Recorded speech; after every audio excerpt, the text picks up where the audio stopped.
Bibliotherapy, a therapeutic approach to grief support for parents of children who have experienced loss. Presented by Registered Early Childhood Educator Robyn Nelson for the Faculty of Community Services, Toronto Metropolitan University, for course CCLD 444, Therapies for Young Children, presented to Audrey Huberman on December 10th, 2022. Goals of this presentation. This video presentation is intended as a reference guide for parents of children experiencing grief or loss to implement bibliotherapy in the home environment.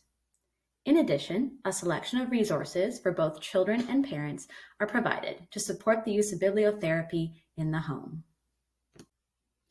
Background to bibliotherapy.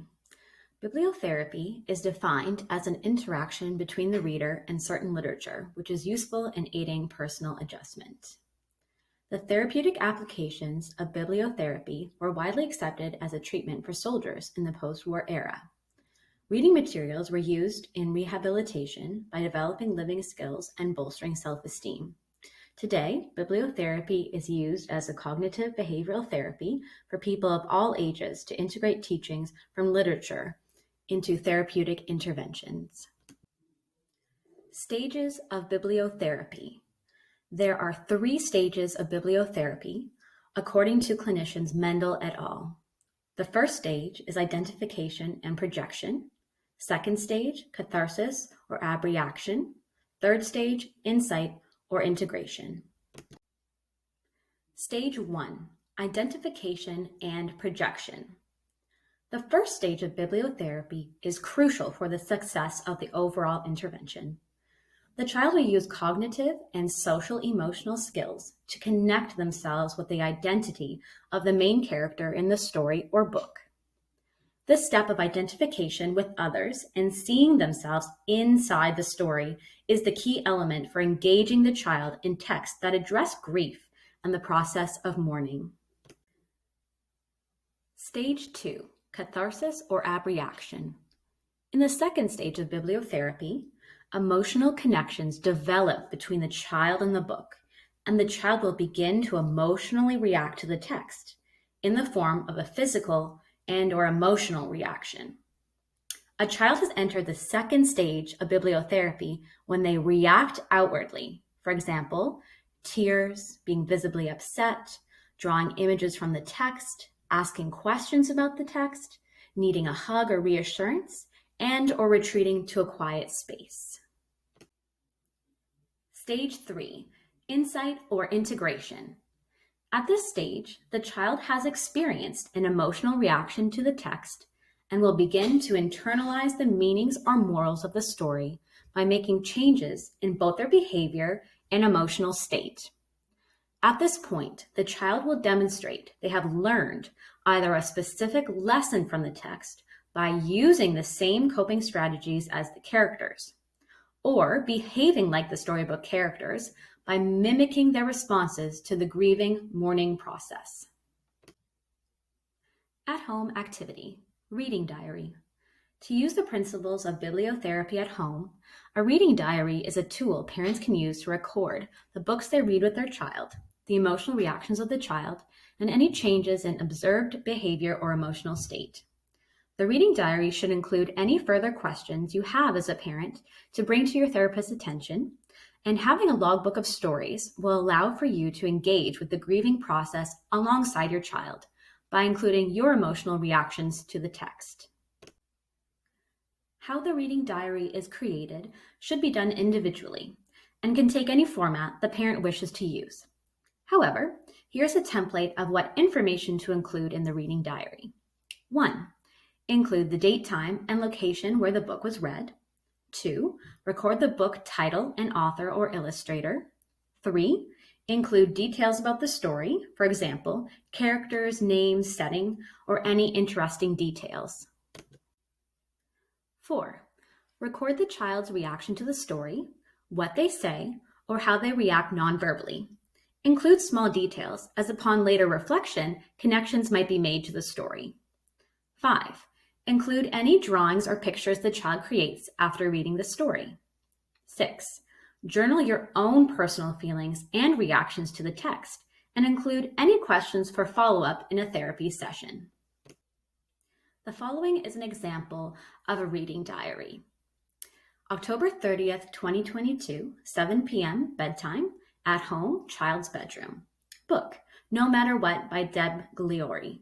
A mother fox repeatedly tells her baby fox, I love you no matter what, when the baby fox pretends to be other animals, such as a creepy bug or a scary crocodile.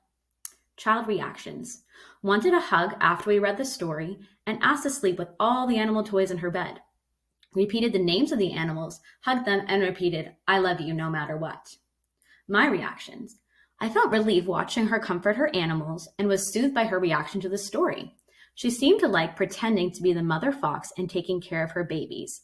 I wonder why she acted out the story of the mother instead of the baby fox. The following 4 book recommendations are excellent resources for your reading diaries. Wherever You Are, My Love Will Find You by Nancy Tillman. This children's book introduces how the love of a parent is forever and helps to reconstruct the relationship when there is a passing of a loved one. The book emphasizes that memories come and go and not to worry if they fade over time. No Matter What by Debbie Gliori. In this story, a little fox looks for reassurance that their parent will always love them no matter what. The story addresses parental love and guidance for a young audience. The parent fox reassures the baby fox that even if they were a bug or a crocodile, they would love them no matter what. Where Do They Go? By Julia Alvarez. In this story, a child discovers that when people have gone, there are many questions that come up about loss and grief. The questions posed by the child are unanswerable, but are excellent talking points for children and parents to engage in answering together. Waiting for the Whales by Cheryl McFarlane. In this story, a young girl recognizes a new baby whale in the pack of orcas that return every spring to her cottage by the sea. She believes the little whale is the spirit of her recently passed grandfather. She finds solace in the returning of the whales year after year and feels reconnected with her grandfather through nature. Resources for parents. A Parent's Guide to Raising Grieving Children, Rebuilding Your Family After the Death of a Loved One by Phyllis R. Silverman and Madeline Kelly. This book has practical resources and activities for parents and children to use together to overcome feelings of loss and grief. The exercises in the book are based on recent research on early childhood development and supports grief management and therapeutic interventions. Grief Nova Scotia. Based out of Halifax, Nova Scotia, Grief Nova Scotia is a network of healthcare professionals that work in a consultant team that is transdisciplinary to provide grief and counseling services for parents and children. These services are by self-referral. You may contact Grief Nova Scotia by calling the number 902-473-3119. In conclusion, the use and applications of bibliotherapy can easily be replicated by parents at home. In addition, the use of a reading diary as a tool for reflection will help guide you and your child in discussions on grief and loss. The resources included in this presentation are meant for you to begin your journey into using bibliotherapy as a tool for grief management and for gaining insight into the emotional state of you and your child.